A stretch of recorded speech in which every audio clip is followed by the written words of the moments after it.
all three. Now let's take a look at one last one. Let's take a look at problem C.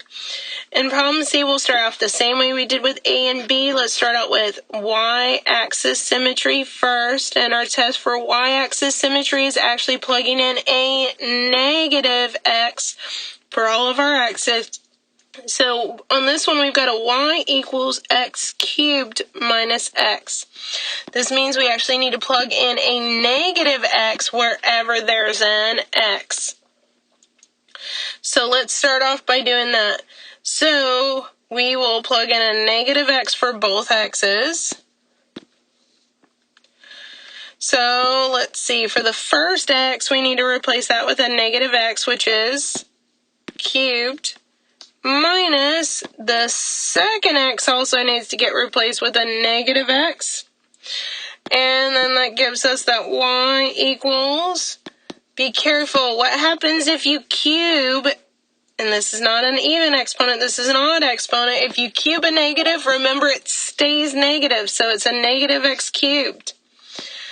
We also have a negative in front of our x, which has another negative, so those two negatives will cancel out and give us a positive x.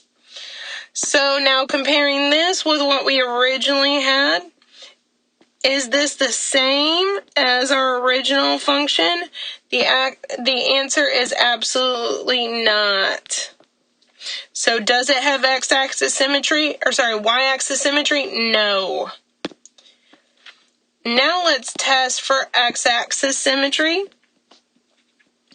which will mean plugging in a negative y wherever there's a y. Let's try that one. Okay. So on this one again, we have y equals x cubed minus x. We're just replacing any y's with a negative y. So let's see what happens when we just do that and nothing else. We'll leave our x's, our x cubed minus x. Well, then the problem is we have this minus sign out in front of our y and we need to get rid of it. So we'll divide everything on both sides by a negative 1 to get rid of that negative sign, which will give us a y equals, well, that will turn, let's see, our positive x cubed, because we're dividing by a negative, into a negative x cubed. And it will turn our negative x, because we're dividing by a negative 1, into a positive x. So is this the same as what we started out with? Let's see. It is not the same in any way. So does it have x-axis symmetry? Nope. So it does not have y-axis, it does not have x-axis, so it probably has origin, but we're not sure. A graph doesn't have to have any of these types of symmetry. It could have none of them. So we still need to test it. So origin. Remember, origin is the combo. We have to do both. So we're going to plug in a negative x for all of our x's and a negative y for all of our y's. And again, we're going to hope it stays the same. So our original function was a y equals x cubed minus x. So we're going to replace all of our y's with negative y's. Let's do that first. And all of our x's with a negative x.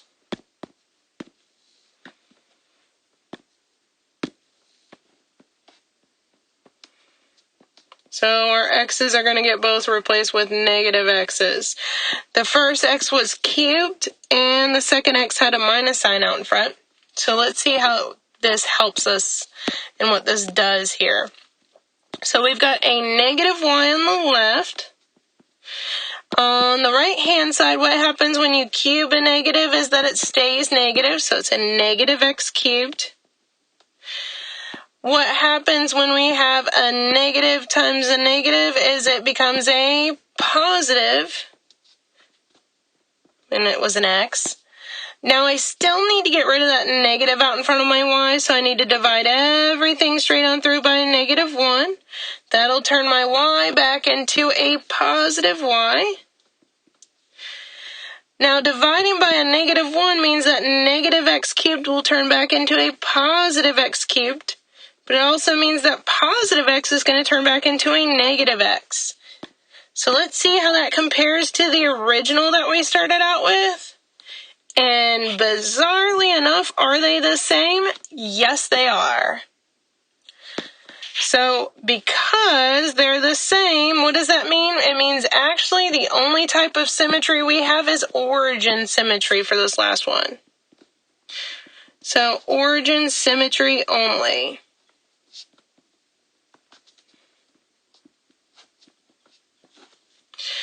Okay, so we don't have to have any kinds of symmetry. You could have one symmetry, two symmetries, or you could have all three, or you could just have one. No way to know other than testing. It's not necessarily hard to test these. It's just time consuming and, yes, a little bit annoying. And you do have to know your rules for even and odd exponents and that sort of thing. In this next little section, we're going to look at determining if a function is even or odd. And how we're going to do that is actually we're going to test even and odd functions the same exact way.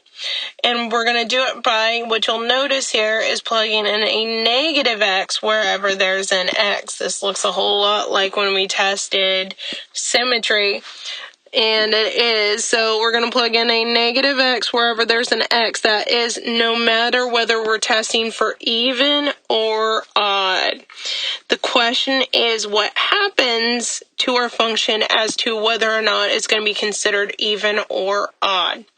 So if the function stays the same, that's what this first one says. If it stays the same, so stays completely the same, that's when you're going to have the even function. However, if your function, notice this one has a minus sign out in front, switches all of its signs, not some of them, switches all of the signs. So switches all signs. Can't switch any. Can't miss any. So if you switch all of your signs from the original function, then it's considered an odd function. What if it does a little bit of a combo where some of it stays the same and then some of them switch? Well, that's going to happen sometimes, and then the function is not even and it's not odd, and what we'll say is that it's neither. So there is a third option. It does not have to be even or odd. It can be neither. So let's take a look at this first example in problem A. So remember, if they're asking even or odd, the test is always the same. We're going to plug in a negative x wherever there's an x and see what happens.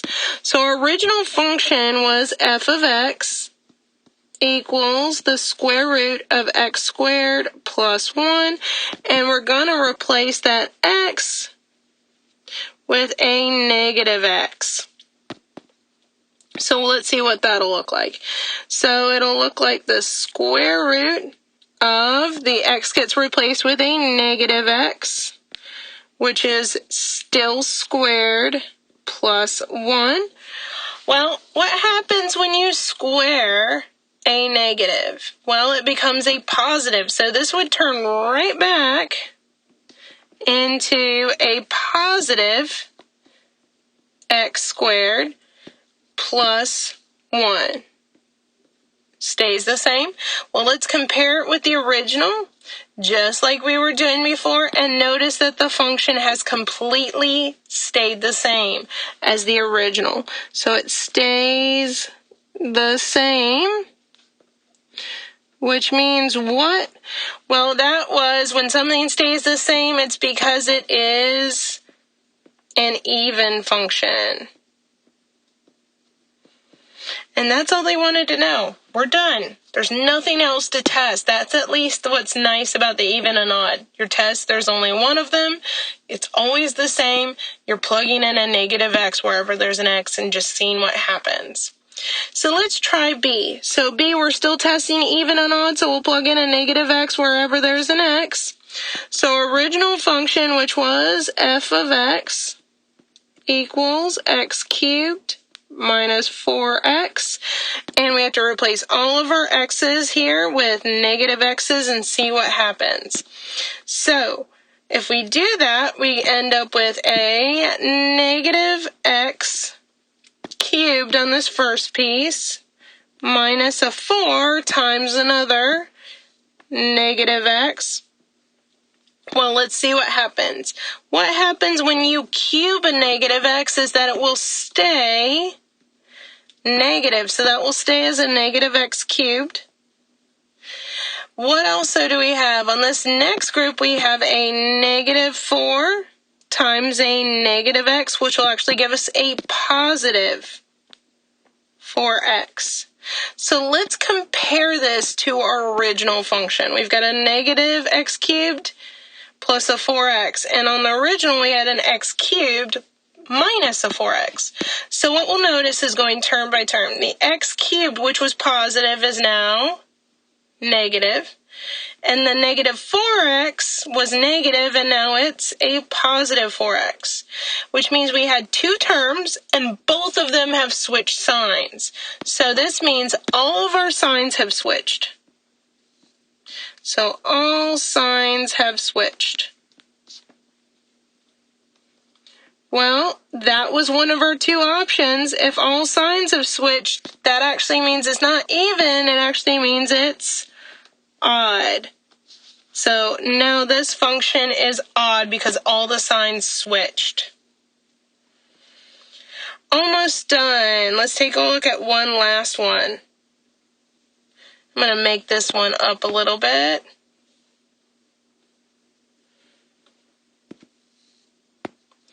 Let's see.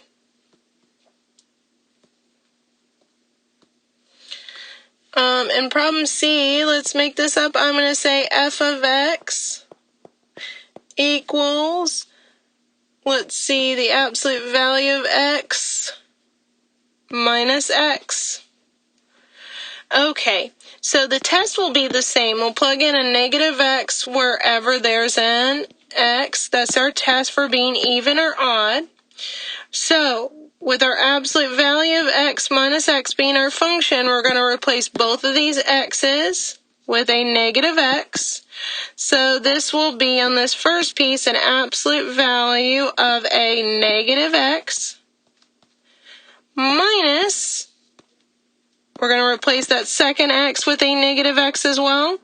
Now what happens when we take the absolute value of a negative is it just becomes positive, so I don't really need to write the negative. So I can leave that as the absolute value of x. However, I've got a negative times a negative on this next group. I've got a negative out in front of my negative x, which means I've got a plus x here. And then we can compare that to the original. So we've got an absolute value of x and an x. That's a plus. Notice, let's go piece by piece. The first piece, the absolute value of x was positive. It's still positive. However, the x was negative and now it became positive. So this function hasn't stayed the same, nor have all the signs switched. Only one of the two signs actually switched. So, because we didn't either stay the same or have them all switched, this is going to be that it's not even or odd. This is a neither situation. But that's it, and we are done.